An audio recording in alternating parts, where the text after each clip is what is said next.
अस्सलाम वालेकुम dear students. Exercise number 3.1 class 10 question number 4। Basically ये क्वेश्चन 3.1 एक्सरसाइज का इम्पॉर्टेंट क्वेश्चन है क्योंकि इसकी मदद से आपको क्वेश्चन नंबर 5 और 6 ज़्यादा समझ आएंगे। क्वेश्चन नंबर 4 भी इम्पॉर्टेंट है, लेकिन most important question number 5 and 6 है। अगर आपको क्वेश्चन नंबर 4 समझ लिया तो 5 और 6 समझने आपको आसान हो जाएंगे।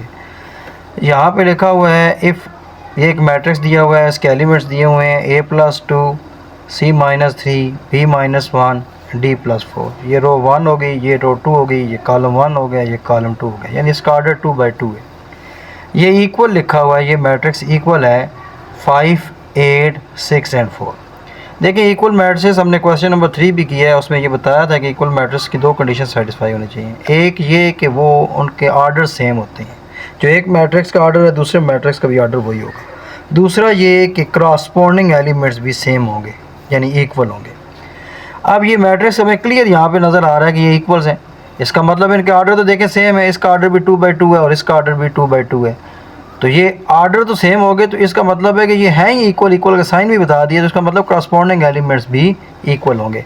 जब हम इसको सॉल्व करेंगे तो हम लिखेंगे एज मैट्रिसेस आर इक्वल और equal, so corresponding elements will be equal.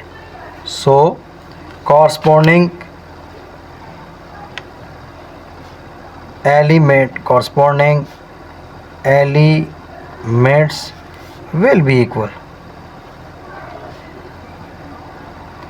अब ये तो हमें पता चल गया कि ये corresponding elements इक्वल होंगे, मैट से तो इक्वल है।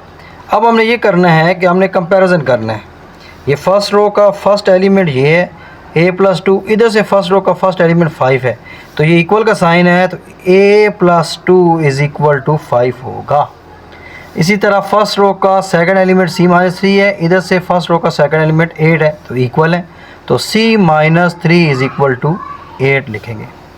इसी तरह हम लिखेंगे b-1, ये सेकंड रो का फर्स्ट एलिमेंट है और फर्स्ट कॉलम का सेकंड एलिमेंट है। इसी तरह यहाँ पे सेकंड रो का फर्स्ट एलिमेंट 6 है और फर्स्ट कॉलम का सेकंड एलिमेंट 6 है, तो ये क्रॉसपोंडिंग एलिमेंट्स इक्वल होंगे।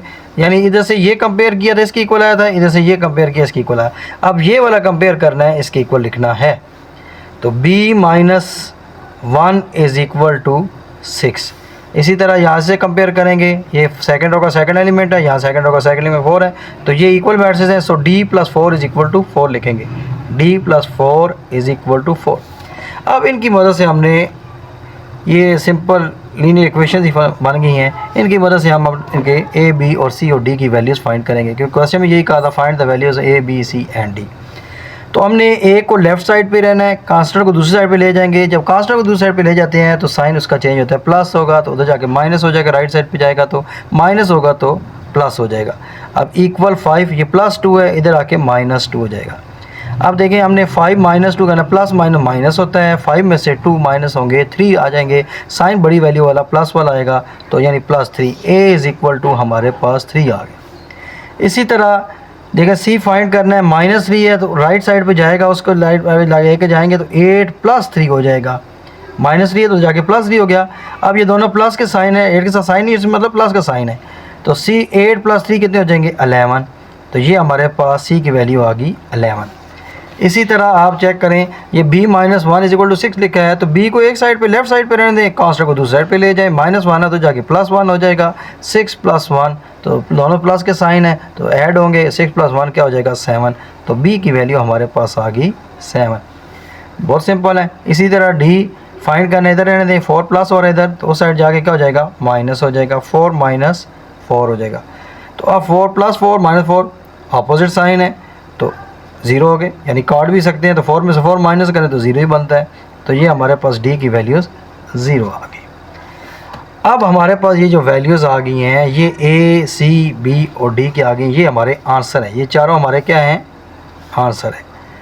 अब ये तो आंसर आगे फाइंड हो गया। अगर आप पेपर में क्वेश्चन आता है, आप चेक करना चाहते हैं आपके आंसर सही आए या नहीं आए, आप इनकी वैल्यूज़ को इस लेफ़्ट साइड पे पुट करके देखें कि राइट साइड की इक्वल मैट्रिक्स में आ रहा है कि नहीं आ रहा।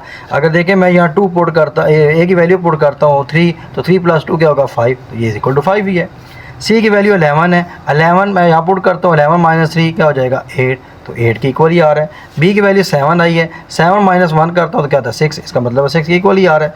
तो डी प्लस 4, मैं यहाँ पे डी की वैल्यू 0 पुट करूँगा तो 0 प्लस 4 क्या आएगा 4 आएगा। इट्स मीन कि हमारे आंसर करेक्ट है।